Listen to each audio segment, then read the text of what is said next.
Le dossier action du jour. BFM Business, intégral placement, la valeur du jour.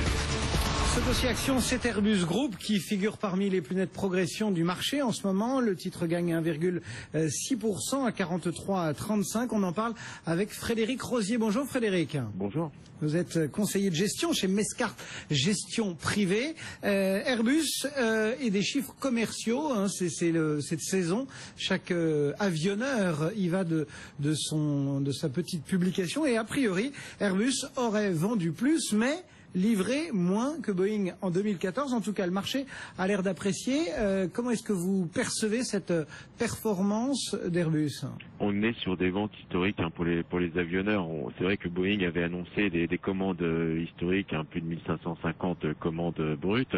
Et Airbus était vraiment à la traîne. Et on s'est aperçu qu'au mois de décembre, on a eu une accélération des commandes, 400 commandes supplémentaires rien qu'au mois de décembre. Ça montre vraiment la bonne dynamique du secteur aérien. On l'a vu encore avec la publication des chiffres de Ryanair, plus 20%. Donc on est sur une dynamique positive avec une amélioration des marges dans le secteur due à la faiblesse des prix du carburant. Donc quelque part, Airbus profite de ce phénomène-là avec l'arrivée et les premières livraisons de la 350. C'était un programme assez long à mettre en place avec plusieurs retours sur la planche à dessin et finalement cet avion pourrait être le catalyseur de la reconquête d'Airbus en termes de part de marché.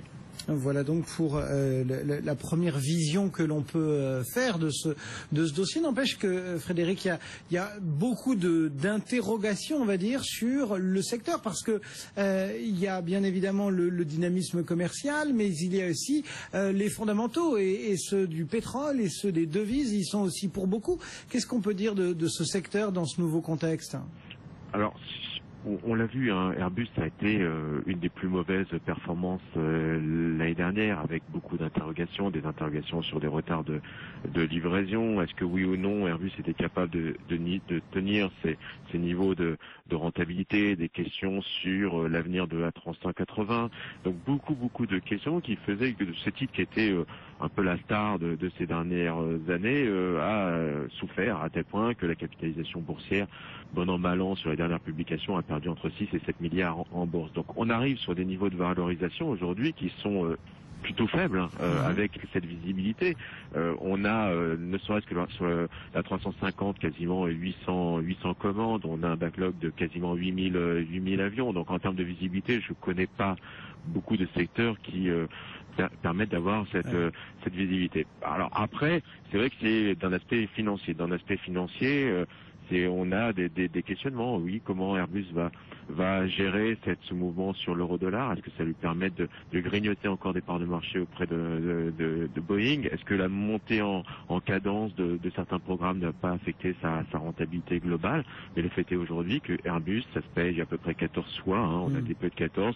C'est pas excessif avec de la croissance. Et puis peut-être que la baisse du pétrole et donc du kérosène peut un petit peu moins aiguillonner les compagnies à acheter de nouveaux avions dont le principal argument est d'être moins gourmand en kérosène. C'est vrai, notamment les programmes A320neo. L'A320 est l'appareil qui est le plus vendu et notamment auprès des compagnies low cost. C'est vrai que l'argument de l'A320neo est un argument d'économie de coût. L'A350 aussi, c'est à base de matériaux composites et donc on est vraiment dans cette théorie d'allègement des coûts et on peut remettre en cause ce programme-là. Maintenant, je pense qu'on est peut-être aussi dans une autre histoire. On est aussi sur des problèmes environnementaux aussi qui peuvent arriver avec peut-être des taxations à venir. Donc il y a d'autres problématiques. Maintenant, le marché est dynamique, beaucoup de compagnies étaient en énorme difficulté, je pense notamment à Air Berlin, vous voyez, plein de compagnies low cost qui aujourd'hui retrouvent de l'aisance, de la marge de manœuvre pour augmenter la cadence avec je le répète, un marché qui est en pleine expansion. Mathieu Serron, graphiquement, techniquement, qu'est-ce que vous dit ce titre Airbus? Déjà, ce qu'il faut dire, c'est qu'Airbus, c'est une valeur très fortement liée au CAC 40. Donc, comme il y a peu de visibilité à moyen long terme sur le CAC 40, on n'en a pas beaucoup plus sur Airbus. Si on ne regarde que le titre Airbus, depuis mi-juillet, on a une évolution entre 40 points bas et 50 points hauts. Donc, moi, ce que je vais vous inviter à faire, c'est continuer à jouer ce scénario-là d'un trading range, donc d'une dérive latérale entre 40 et 50, en essayant d'acheter le plus proche possible de 40, avec une infirmation en dessous, voilà, pour pas se laisser embarquer dans une baisse plus marquée, notamment si le CAC 40 revient fortement en arrière. Donc on peut acheter tant qu'on est au-dessus de 40, infirmation juste en dessous, dans l'idée de jouer la zone des 50. Là, on a une configuration intéressante sur Airbus. Pourquoi? Parce qu'on va peut-être avoir un signal technique issu du croisement des moyennes mobiles 5 et 21 qui va être fixé. Donc là, je suis dans le technique pur et dur. Mais on a deux moyennes mobiles là qui se rapprochent. Si la valeur poursuit, on pourrait déclencher un signal d'achat. Donc pour l'instant, je ne peux pas vous dire au-dessus de quel niveau, parce que le signal n'est pas fixé. Mais l'idée générale, c'est que Airbus est une valeur que l'on peut acheter tant qu'on est au-dessus de 40, soit le plus proche possible de 40 si elle revient en arrière, soit sur un croisement de moyenne mobile 5 et 21 notamment, dans l'idée de jouer un retour dans la zone des 50. Eh bien voilà le potentiel technique dessiné. Une fois qu'on s'est dit tout ce qu'on s'est dit au début, Frédéric Rosier, et qu'on a cet aspect technique délivré par Mathieu, qu'est-ce qu'on fait du titre du coup, Frédéric? C'est-à-dire la même constatation que l'aspect technique, sur la zone de 40-42, après notamment cette plus ou moins alerte sur résultat, on accumule. Donc c'est une zone d'achat. Maintenant, je pense que c'est un titre qu'on devrait conserver et jouer sur l'année 2015.